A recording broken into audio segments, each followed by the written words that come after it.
Hello. Today I will discuss you about narration change. And today is grammar class day 30. দেখো আমি বোর্ডে already লিখে রেখেছি narration NARRATION।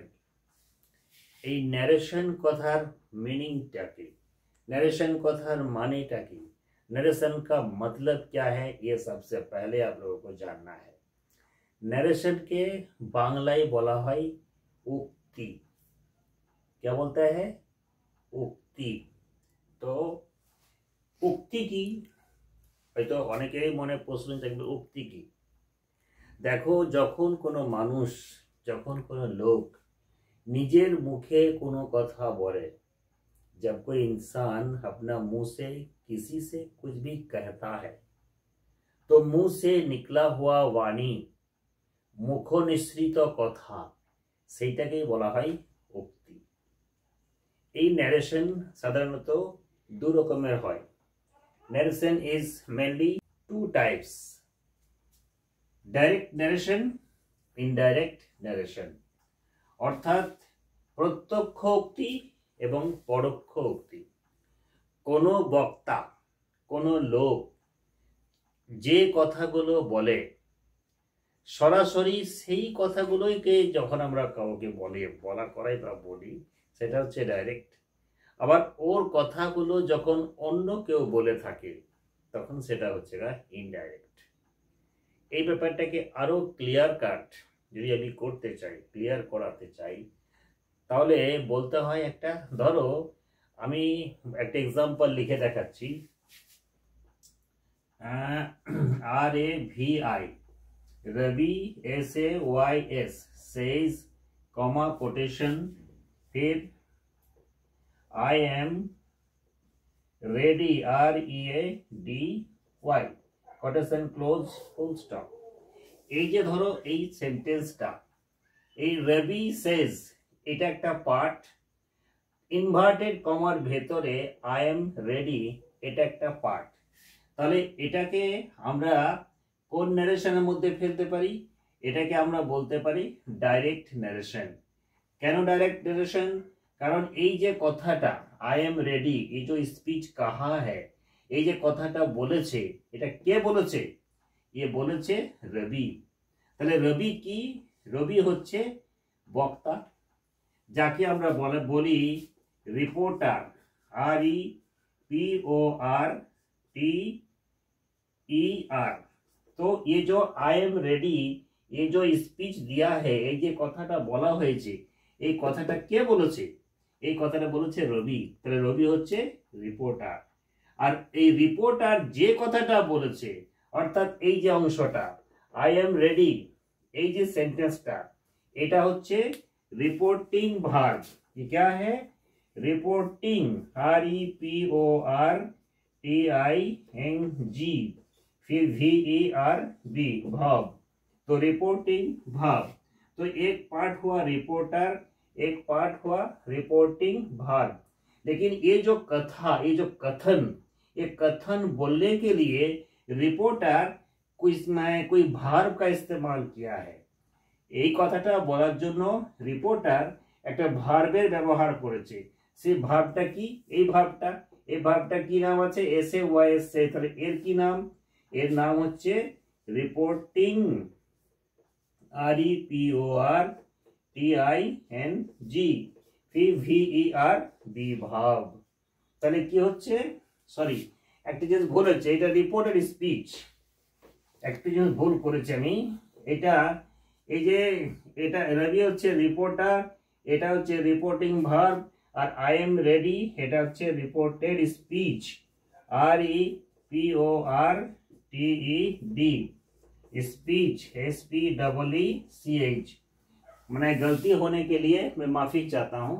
तो देखो क्लियर कट हम एक बार फिर से बोलना चाहूंगा, जे narration is divided into two parts, direct narration और इनडायरेक्ट नरेशन। तो डायरेक्ट नरेशन कैसे हम लोग पहचानेंगे? डायरेक्ट नरेशनটা আমরা কি করে চিনব?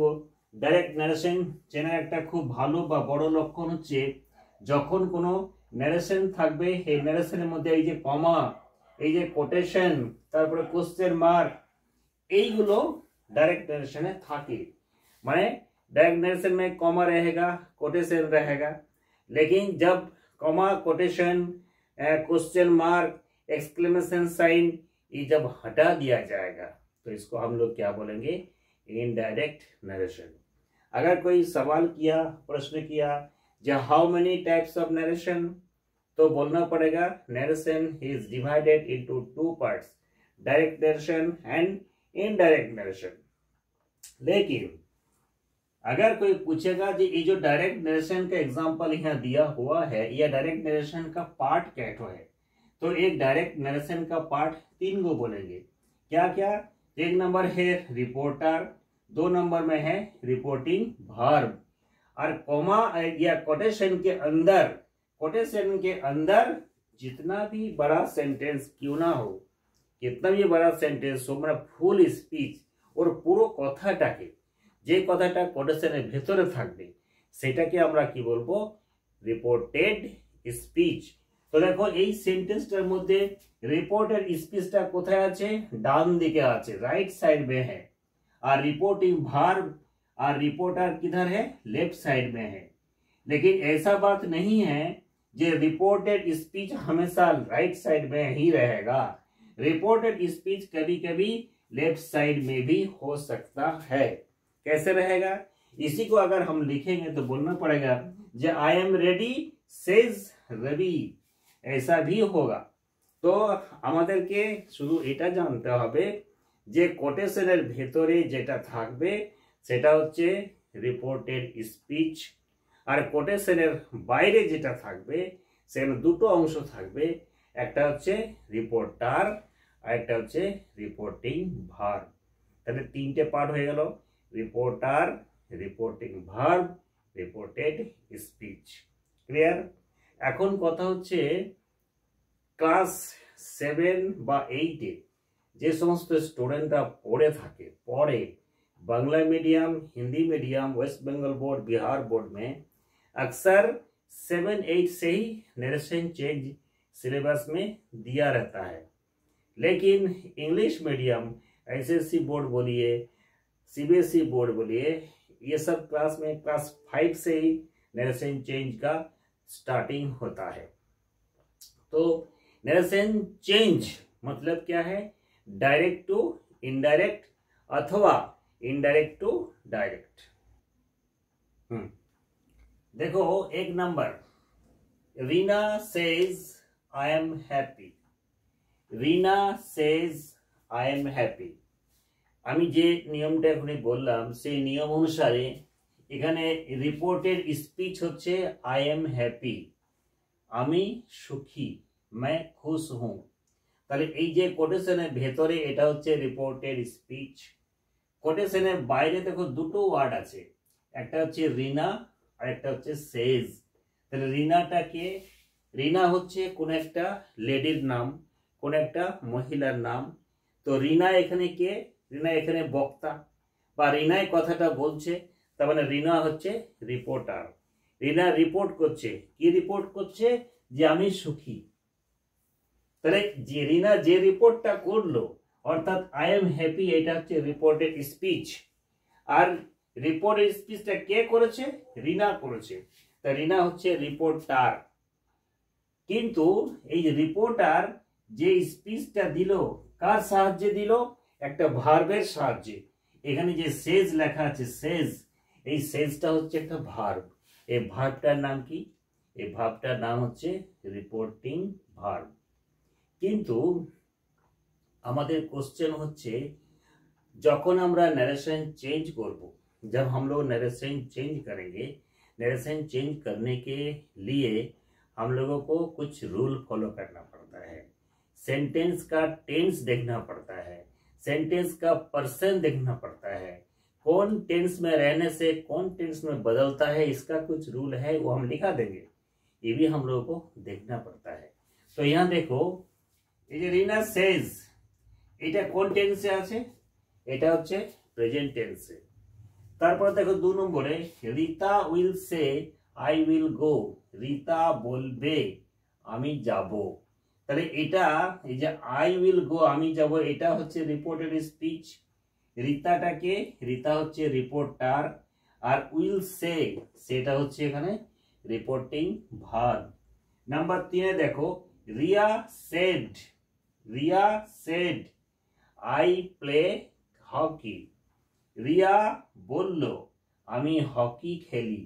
এখানে দেখো তিনটে সেন্টেন্সে কিন্তু ডাইরেক্ট ন্যারেশনে আছে।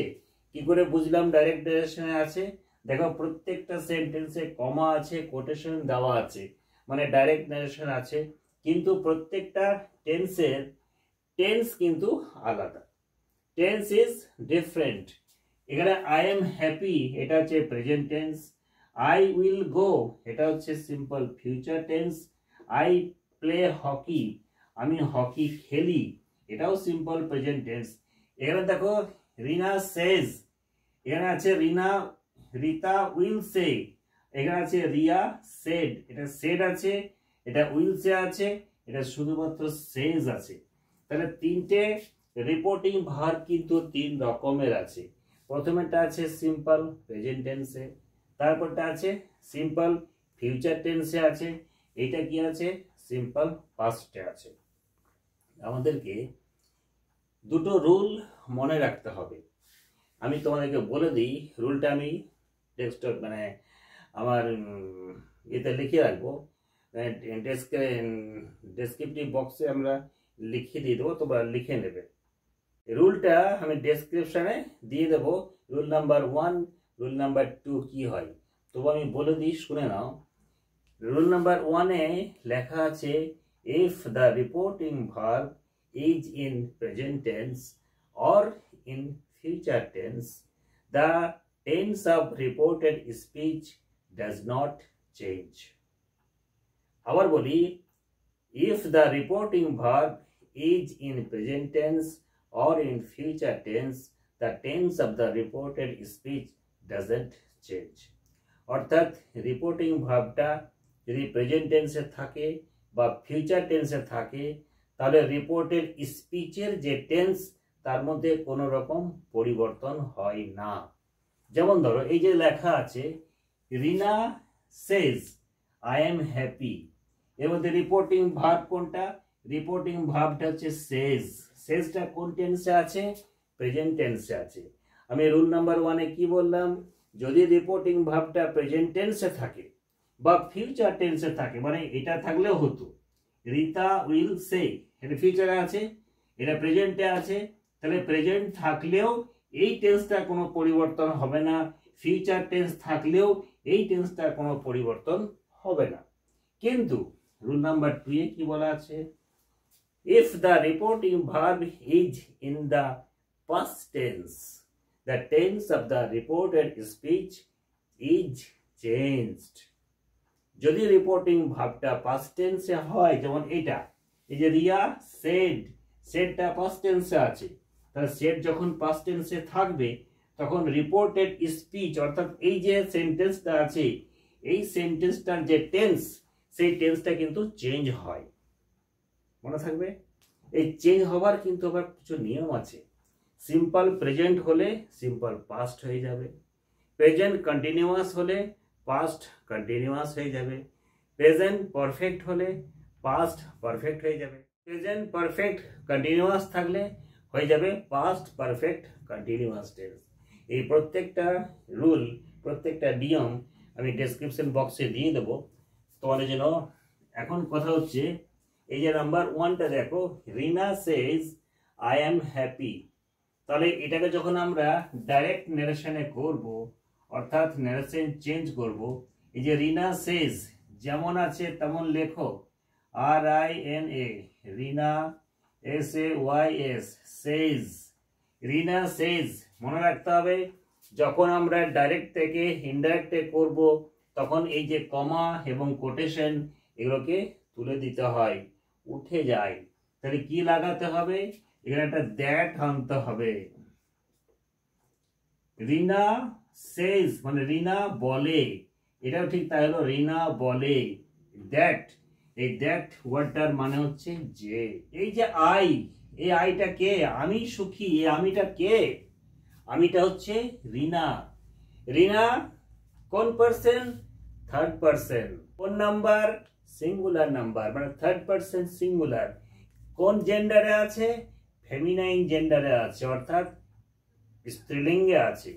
তাহলে রিনা হচ্ছে আই, তাহলে আইটা হয়ে যাবে সি। মনে থাকতে হবে এটা, আইটা হয়ে যাবে সি। যদি এটা রিনা না হয়ে মনে করো কোনো একটা ছেলের নাম হতো, তাহলে এই সিটাকে আমি কি করে দিতাম? হি করে দিতাম। ক্লিয়ার? তাহলে এই যে সাবজেক্টটা, এই সাবজেক্টটা চেঞ্জ কিভাবে হবে? According to this subject. এই সাবজেক্ট সাবজেক্টের হিসাবে এই সাবজেক্টটা চেঞ্জ হবে, মাথায় এটা কিন্তু রাখতেই হবে। তাহলে রিনা বলে আমি সুখী, তাহলে আমি যখন ডাইরেক্ট থেকে ইনডাইরেক্টে করছি, রিনা বলে যে, আমিটা হয়ে যাবে সে। কারণ রিনার কথাটা অন্য কেউ বলছে, অন্য কেউ বলছে, তখন সে তো রিনার নাম নেবে না, বলবে ও বলেছে, সে খুশি, ওরা খুশি, যার জন্য এই আইটা হয়ে গেল সি। আমরা জানি আই থাকলে এম হয়, কিন্তু সি থাকলে তো আর এম হয় না, সি থাকলে কি হয়ে যায়? ইজ হয়। আর হ্যাপিটা কিন্তু হ্যাপি থাকবে, HPPY। ক্লিয়ার? তাহলে কি হলো? রিনা সেজ দ্যাট আই এমটা হয়ে গেল সি ইজ হ্যাপি। দেখো এখানে কোথাও আমি কিন্তু কমা কোটেশন রাখিনি, শেষে কিন্তু ফুল স্টপ রেখেছি। তাহলে এইভাবে আমরা সিম্পল প্রেজেন্ট টেন্সকে যখন ডাইরেক্ট ন্যারেশনকে ইনডাইরেক্টে করব, তখন এই রুলটাকে কিন্তু ফলো করতে হবে। নাম্বার 2 এ দেখো কি আছে, লেখা আছে রিতা উইল সে। এর মানে কি? এর মানে হচ্ছে রিতা বলবে। দেখো বে থাকলে কিন্তু ফিউচার টেন্স হয়, তার মানে এই সেন্টেন্সটা কিসে আছে? ফিউচারে আছে। রিতা কি বলবে? আই উইল গো, আমি যাব। তাহলে আমি রুল নাম্বার 1 এ বলে রেখেছিলাম, যদি রিপোর্টিং ভার্বটা প্রেজেন্ট টেন্সে বা ফিউচার টেন্সে থাকে, তাহলে রিপোর্টেড স্পিচের টেন্সের মধ্যে কোনো পরিবর্তন হয় না। তাহলে এটা নিশ্চয়ই ফিউচারে আছে। এর অ্যান্সারটা কিভাবে লিখবো আমরা? দেখো একই রকম হবে, RIT এ রিতা উইল, তারপরে সে, যেমনটি ছিল তেমনটি লিখলাম, এরপরে লিঙ্কার হিসেবে দ্যাট লাগালাম। এই যে আই, এখানে আইটা কে? রিতা। রিতা ছেলে না মেয়ে? মেয়ে। তাহলে আইটা হয়ে যাবে সি। আমরা জানি আই থাকলে সেল হয়, আবার আই থাকলে উইলও হতে পারে, কিন্তু সি থাকলে সেল হবে না, সি থাকলে উইল হবে, WILL। এরপরে গো। তোমাদের মধ্যে হয়তো প্রশ্ন জাগবে যে এইদিকে টেন্সটা তাহলে কোনো পরিবর্তন হচ্ছে না। আমি আগেই বলেছি, রিপোর্টিং ভার্ব যখন প্রেজেন্ট থাকবে, রিপোর্টিং ভার্ব যখন ফিউচার থাকবে, তখন চেঞ্জ করব না। কিন্তু রিপোর্টিং ভার্ব যখন পাস্ট হবে, তখন চেঞ্জ করতেই হবে। শুধু একটা টেন্সই চেঞ্জ নয়, সব টেন্সের মধ্যেই বদল হবে। সে কিভাবে বদল হবে আমি ডেসক্রিপশন বক্সে দিয়ে দেবো, তোমরা দেখে নেবে। চলো এরপরে 3 নম্বরে আসছি আমরা। 3 নম্বরের সেন্টেন্সটা কিন্তু একটু ব্যতিক্রম, এক্সেপশন। কি করে এক্সেপশন?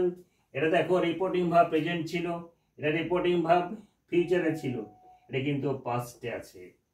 আমি রুল নাম্বার 2 এ বলেছিলাম, রিপোর্টিং ভার্ব যদি পাস্ট টেন্সে হয় তাহলে চেঞ্জ হয়। কি চেঞ্জ হবে? এই টেন্সটা চেঞ্জ হবে। এই আই প্লে হকি, এটা কোন টেন্সে আছে? এটা আছে সিম্পল প্রেজেন্ট টেন্সে। তাহলে এটাকে যখন আমরা ডাইরেক্ট থেকে ইনডাইরেক্টে করব, এই সিম্পল প্রেজেন্টটা হয়ে যাবে সিম্পল পাস্ট টেন্সে। সিম্পল পাস্ট টেন্সের কি রুল আছে? সাবজেক্ট বসবে, তারপরে ভার্বের সেকেন্ড ফর্ম বসবে, তারপরে বাকিটা থেকে যে অর্থাৎ অবজেক্টটা থেকে যে বা কমপ্লিমেন্ট যেটা থাকবে সেটা। তা চলো অ্যান্সারটা লিখি। কি আছে? রিয়া। দেখো RIYA, সেটটা সেট রাখলাম। রিয়া সেড, দ্যাট বসাও। রিয়া সেড দ্যাট, এই যে আই প্লে হকি, এই আইটা কে? আইটা রিয়া, রিয়া একটা মেয়ে, যার জন্য এটা হয়ে যাবে সি। এরপরেই তোমাকে ভাবতে হবে চেঞ্জ করার ব্যাপারে। I play simple present tense, এটা হবে সিম্পল পাস্ট টেন্স। তাহলে প্লের পাস্ট টেন্সে কি হয়? প্লেড হয়। PLAYED। হকিটা নিশ্চয়ই ফুটবল হবে না, বা হকিটা নিশ্চয়ই ভলিবল হবে না, হকিটা কিন্তু হকি থাকবে, HOCKEY। তাহলে এই যে নিয়মটা, এই যে রুলটা, এটা তোমাদেরকে মানে মাথার মধ্যে রাখতে হবে। আমি আরেকবার ক্লিয়ার করি, যদি রিপোর্টিং ভার্বটা পাস্ট টেন্সে হয় তাহলে রিপোর্টের স্পিচটা চেঞ্জ হয়। কিভাবে চেঞ্জ হয়? সিম্পল প্রেজেন্ট থাকলে সিম্পল পাস্ট হবে, প্রেজেন্ট কন্টিনিউয়াস থাকলে পাস্ট কন্টিনিউয়াস হয়ে যাবে, পাস্ট পারফেক্ট প্রেজেন্ট পারফেক্ট থাকলে পাস্ট পারফেক্ট হয়ে যাবে, প্রেজেন্ট পারফেক্ট কন্টিনিউয়াস থাকলে পাস্ট পারফেক্ট কন্টিনিউয়াস টেন্সে হয়ে যাবে। অর্থাৎ প্রেজেন্টের যে 4টে পার্ট আছে, এই প্রেজেন্টের 4টে পার্ট হয়ে যাবে পাস্টের 4টে পার্টে। এটা কিন্তু কখন হবে? যখন রিপোর্টিং ভার্বটা পাস্ট টেন্সে হবে তখন চেঞ্জ হবে। কিন্তু আরেকটা কথাও বলা যেতে পারে, এই রিপোর্টিং ভার্বটা পাস্ট হলে চেঞ্জ হয় বলছি তো, বললাম তো 100 বার বলেছি, কিন্তু আমি বলছি রিপোর্টিং ভার্ব পাস্ট হলেও এমন কিছু সেন্টেন্স আছে যখন চেঞ্জ হবে না। কখন চেঞ্জ হবে না? যদি এই যে কোটেশনের ভেতরে অর্থাৎ রিপোর্টের স্পিচটা ইউনিভার্সাল ট্রুথ হয়, অর্থাৎ চিরন্তন সত্য হয়। চিরন্তন সত্য মানে কি? যেটা যুগ যুগ ধরে হয়ে আসছে। আমি বললাম 5 and 5 is 10, 5 এবং 5 10 হয়। এটা তো চিরদিন হয়ে এসছে, অতীতেও হয়েছে, আজও হয়ে আসছে, আগামী দিনেও হবে, এর মধ্যে কোনো পরিবর্তন নেই, কোনো ভুল নেই। তাহলে এই ধরনের সেন্টেন্সের ক্ষেত্রে চেঞ্জ হবে না। আমি বললাম দ্য আর্থ ইজ রাউন্ড, পৃথিবী গোল, এটাও চিরন্তন সত্য, চেঞ্জ হবে না। বললাম honesty is the best policy, সততা একটা মহৎ গুণ, চেঞ্জ হবে না। ঠিক আছে? ব্লাড ইজ রেড, রক্তের রং লাল, সত্যি কথা, চেঞ্জ হবে না। আর কোথায় চেঞ্জ হবে না? যদি হ্যাবিচুয়াল অ্যাকশন হয়, অর্থাৎ যে কাজটা হয়ে আসছে, তাহলে ইউনিভার্সাল ট্রুথ আর হ্যাবিচুয়াল অ্যাকশন যদি মানে থাকে, তাহলে সেক্ষেত্রে যতই পাস্ট টেন্স থাকুক না কেন সেক্ষেত্রে পরিবর্তন হবে না। আজকে তোমাদের ন্যারেশনের প্রথম ক্লাস, ন্যারেশনকে নিয়ে কিন্তু আমাকে বেশ কয়েকটা ক্লাস দিতে হবে। আজকের এই প্রথম ক্লাসে তোমাদেরকে এইটুকুই দেখালাম। আমি বেশ কয়েকটা জিনিস, বেশ কয়েকটা পার্টকে নিয়ে পরবর্তী ক্লাসে আলোচনা করব। আশা করি তোমাদের এই ক্লাসটা ভালো লেগেছে। যদি ভালো লেগে থাকে অবশ্যই লাইক দিতে ভুলবে না। আমি প্রত্যেকটা ছেলেমেয়ের জন্য, বিশেষ করে যারা ন্যারেশন প্রথম শিখছো, ক্লাস 7 এবং 8-এ যারা পড়ো, তাদের জন্যই আমার এই ভিডিও। খুব সহজ বাংলায়, খুব সহজ করে হিন্দি ভাষার জন্য হিন্দিতেও আমি কিন্তু বলবো, তোমরা ন্যারেশন নিশ্চয়ই শিখতে পারবে। ন্যারেশন কোনো টাফ জিনিস নয়, কোনো কঠিন কাজ নয়।